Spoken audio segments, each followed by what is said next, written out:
Então, pessoal, iniciando agora a lição de segunda-feira da segunda lição desse segundo trimestre, Daniel, o tempo do fim. Na segunda-feira nós temos como tema a humildade de Daniel. Nós vamos trazer agora, na verdade, um resumo do capítulo 2 de Daniel e depois fazer algumas observações, principalmente em relação às estátuas e como chegar nessas estátuas de Nabucodonosor.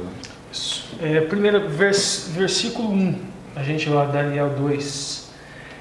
Dá uma lidinha lá. E no segundo ano do reinado de Nabucodonosor, teve Nabucodonosor uns sonhos, e o seu espírito se perturbou e passou-lhe o seu sono. Isso. Só um detalhe que pode ser poético, ou pode ter algum tipo de conotação.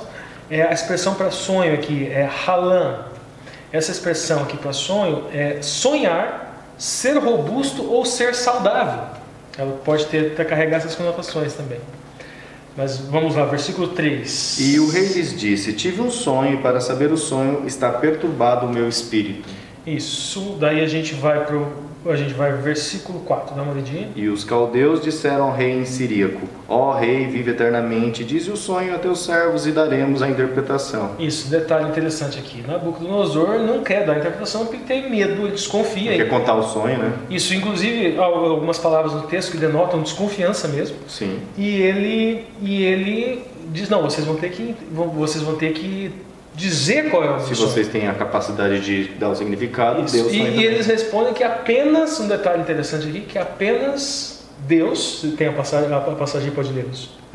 Respondeu: o que foi me escapado, não fizeste saber o sonho, tal, mas vós declarais o seu sonho, sua interpretação. Respondeu-lhe segunda vez: diga ao rei o sonho, os seus servos, e daremos a sua interpretação. O rei novamente: não percebo muito bem que vós quereis ganhar tempo, porque vedes que o que eu sonhei me tem escapado, por consequência, se não me fizesses. Aí responderam: não há ninguém, no verso 10, não há ninguém sobre a terra que possa declarar a palavra ao rei, pois nenhum rei há, senhor ou dominador, que requeira coisa semelhante de algum mago ou astrólogo ou caldeu.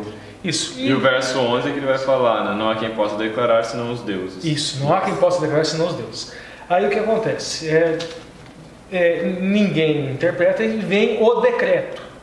Vem um decreto que matariam todos os magos, todos aqueles sábios. E Daniel, veja bem um detalhe, Daniel, ele junto com seus colegas, ele ora para Deus, para que Deus os poupe e que Deus lhe dê essa revelação. Mas é interessante, né, que a função de Daniel ali não era de adivinho. Daniel virou um profeta improvisado. Sim. A função dele não era de adivinho. Ele foi levado lá para quê? Para que fosse introjetado nele todos aqueles conceitos. Ele era um aluno, na verdade. Ele estava aprendendo com aqueles magos. E a gente vê lá depois no verso 31... que daí começa a questão da interpretação. Eles oram, eles jejumam por muito tempo, e daí Deus traz essa revelação para Daniel, e aonde Daniel chega, fala para eles qual é o sonho e diz que a interpretação do sonho só darei na presença do rei. Porque se ele fala qual é a interpretação para eles, eles vão, encontramos a interpretação, né? E daí a gente vê no verso 31, depois nós vamos começar a trabalhar com a questão da estátua. Só um detalhe aqui. No verso 31, a expressão hebraica para estátua, tudo bem, ela pode até ser utilizada. Tselen significa figura, imagem, sombra, semblante, ídolo ou até mesmo cruz.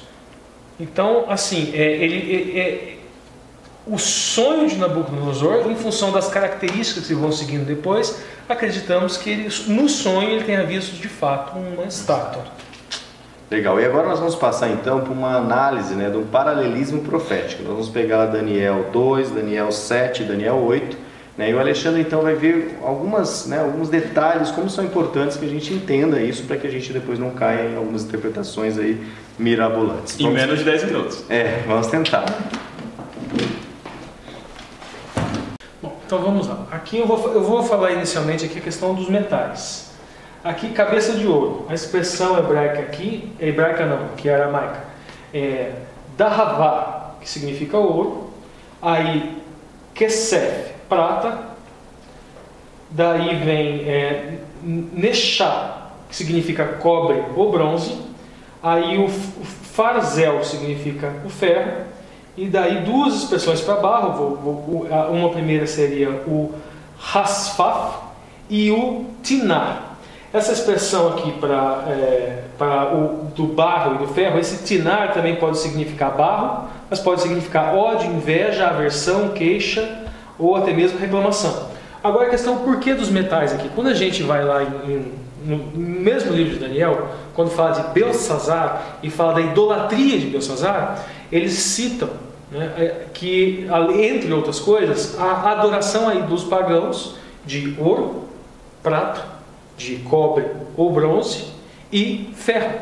Então esses metais aqui, muito provavelmente aqui, esses reinos tinham vinculações com deuses pagãos. Agora o Alexandre continua.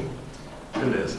Por que, para quem é adventista, quem já está acostumado com o estudo profético, por que o Ricardo não nomeou os metais? Nomeou os metais, mas não nomeou os reinos, né?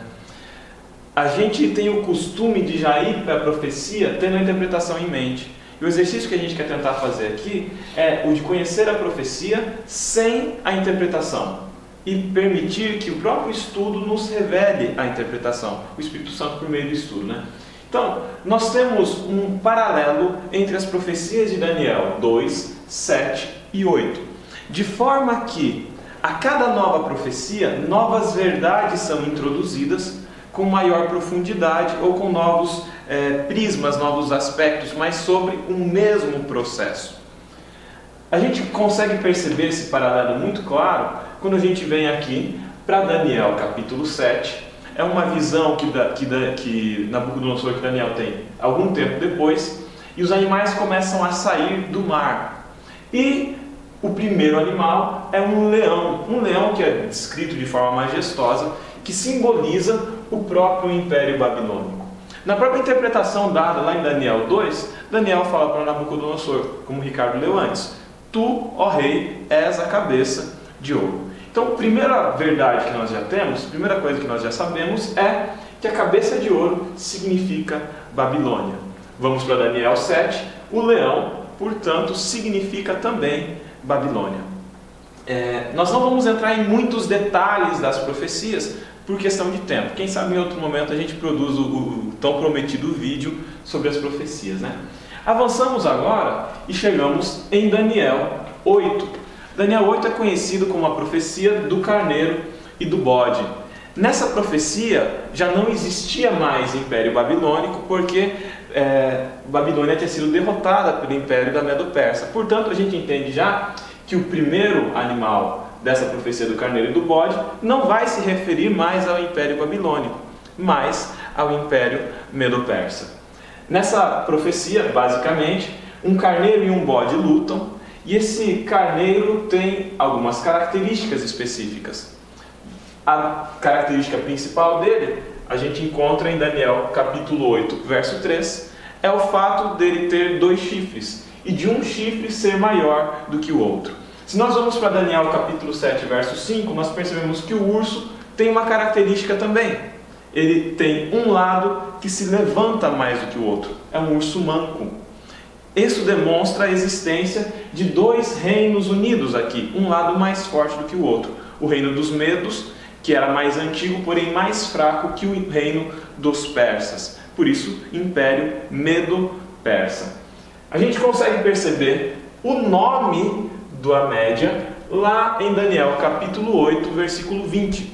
A gente percebe ali Daniel sendo revelado a ele pelo Espírito Santo, o anjo vai falar com ele, e é descrito agora que o carneiro, que ele viu com 2 chifres, se trata do rei da Média e da Pérsia. Se a gente colocar as profecias em paralelo, a gente vai entender que o urso, que se levanta de um lado, é o rei da Média e da Pérsia, e em paralelo com a profecia de Daniel 2, o peito da estátua, que é formado de prata, é também o reino dos Medos e dos Persas. Seguindo a interpretação em paralelo, nós vemos agora o animal contra o qual esse carneiro lutava, que é o bode. Um bode peludo com um grande chifre, que depois da luta se quebra e se parte para os 4 ventos do céu.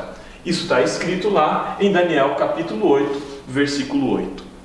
Interessante que em Daniel capítulo 7 nós temos um leopardo, e esse leopardo tem 4 cabeças, assim como o chifre se quebra e nascem 4. Então existe um paralelo entre o leopardo e o bode, e lá em Daniel capítulo 8, versículo 21, é nominado esse bode. Ele é o rei da Grécia. Em paralelo, leopardo, Grécia, chegamos às coxas da estátua, que são feitas de bronze. A gente consegue perceber que até aqui não é preciso nenhum tipo de interpretação além daquilo que o texto traz. Nós entendendo as 3 profecias em paralelo, entendemos que a cabeça de ouro é Babilônia, que o peito de prata é a Medo-Persa e que as coxas de bronze são a Grécia ou o Império Macedônico, que após a morte de Alexandre o Grande se dividiu entre os seus 4 generais. Até aqui, as interpretações elas são coincidentes dentro do cristianismo. A coisa começa a ficar complicada quando entramos nas pernas de ferro. E a gente vai voltar para isso lá na sexta-feira.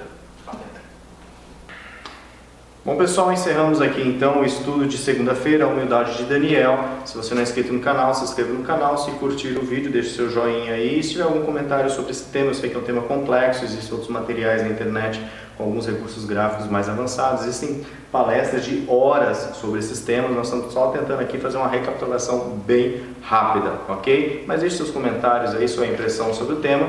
E aí nós vamos continuar então na próxima parte dessa lição, na lição de terça-feira. Tchau, tchau.